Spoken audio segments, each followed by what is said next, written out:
All right, welcome to another deep dive. And today we're looking at something a little different. It's not like a research paper or a news article.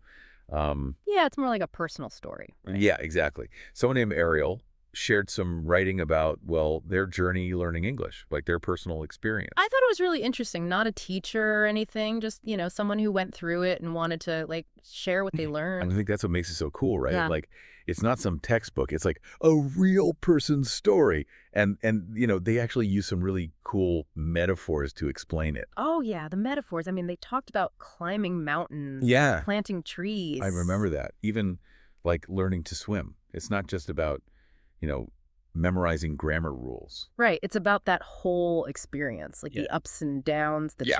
Their journey, challenges. yeah.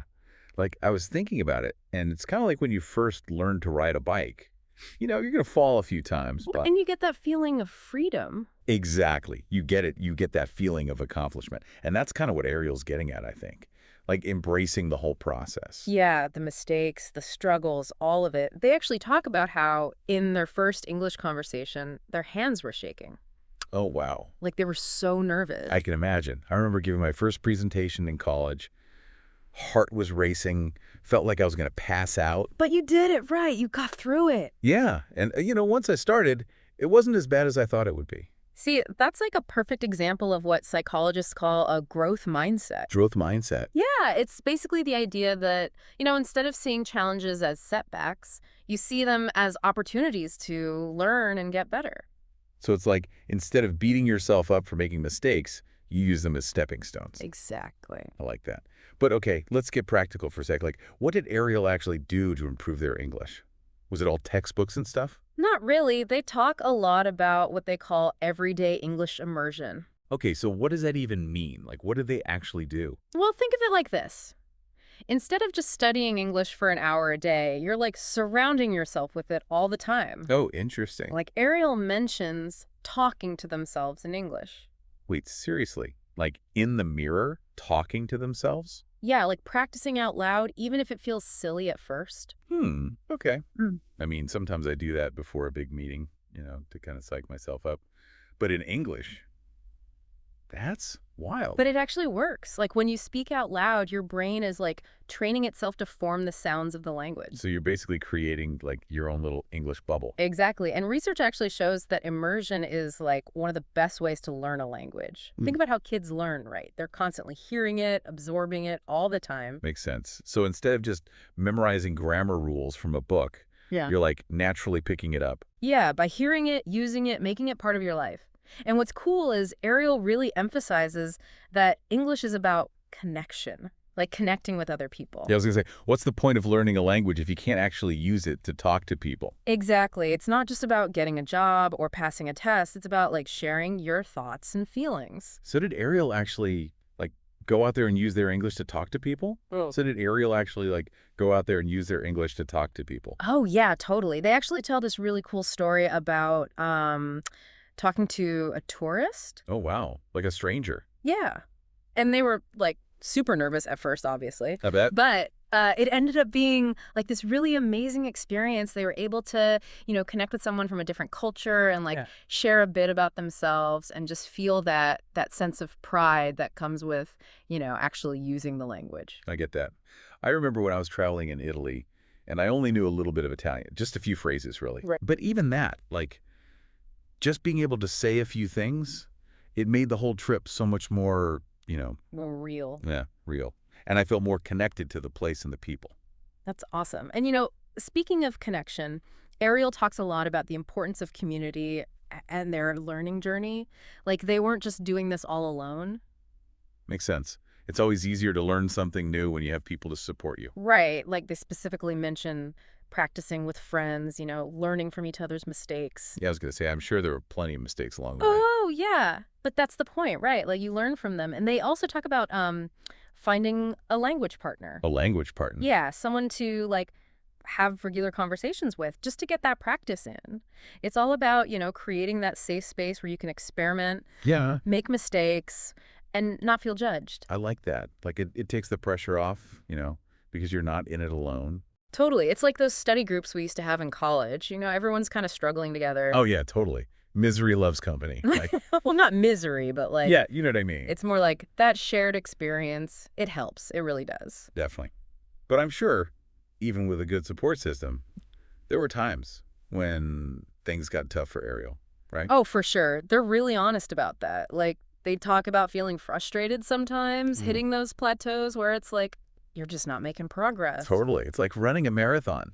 There's going to be Mhm. moments where you just want to quit. Exactly. But then you push through it You find that extra gear. and you keep going. Yeah. And that's kind of what Ariel did, right? They didn't give up.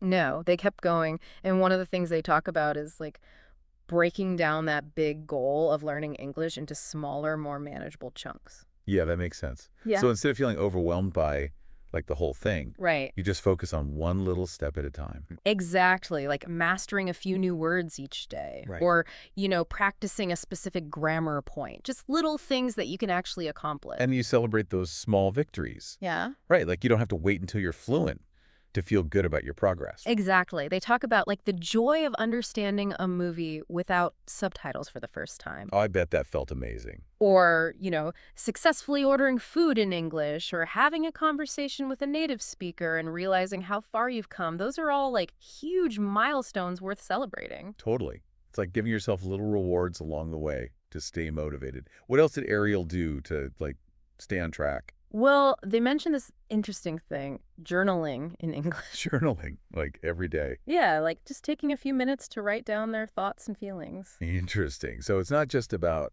like practicing grammar and stuff. It's also about, Yeah, it's about expressing yourself. yeah, Like getting comfortable with using the language in a more personal way. that's cool. Any other techniques they used? Oh, yeah. They also found that reading out loud was super helpful. Reading out loud. Yeah, like they would choose articles or stories, even poems, and read them out loud, paying attention to pronunciation and stuff. So it's like you're training your ear and your tongue at the same time. Exactly. You're bringing the language to life, I get it. It's like when I was learning piano, my teacher always made me practice scales and exercises out loud, Yeah. even though it felt kind of silly. But it helps. Yeah, it really did. Yeah. But, going back to Ariel, I think it's really cool how they, like, reframed their fear of making mistakes. Yeah. At first, they were terrified of speaking up, like worried about sounding stupid or whatever. I can relate to that. But then they had this realization, like, mistakes are inevitable. They're part of the process. Right?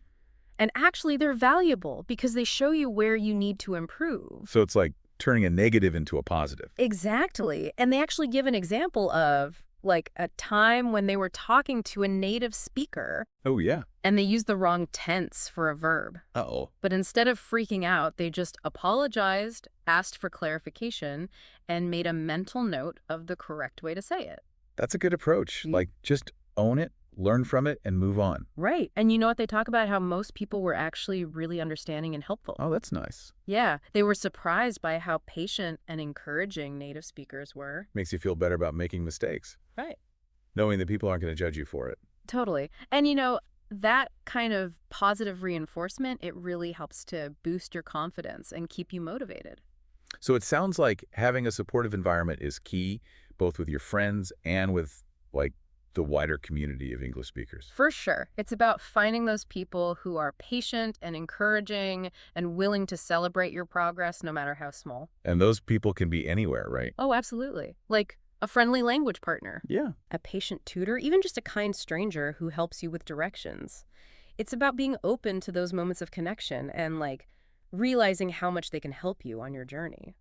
So thinking about everything we've learned from Ariel, what do you think are some of the most important takeaways for our listener who's, trying to learn English too? Mm-hmm. So thinking about everything we've learned from Ariel, what do you think are some of the most important takeaways for our listener who's, trying to learn English too? I think for me, it's that whole idea of mindset, Mindset, yeah. Like Ariel didn't start out as this like super confident language learner. They had doubts, they were scared, they got frustrated. Right, just like everyone else. Exactly. But what made them different was they learned how to like turn those challenges into opportunities. Yeah, I think that's so important. Like, it's easy to get caught up in trying to be perfect, Right. especially when you're learning something new. But the truth is, you're going to make mistakes. Everyone does. And those mistakes are actually how you learn. Like that's how you get better. Totally. And, another thing that stood out to me was that idea of immersion.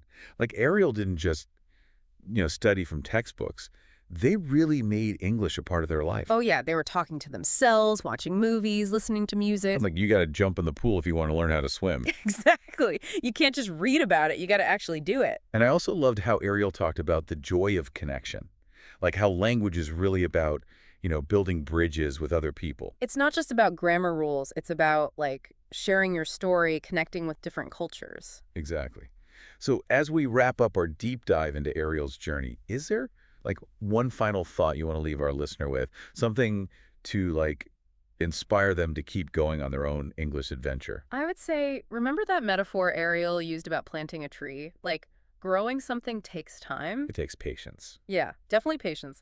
But the rewards are, like, totally worth it. So keep watering that tree, everybody. Don't give up. And remember, have fun with it. It's a journey, so enjoy the ride. Happy learning.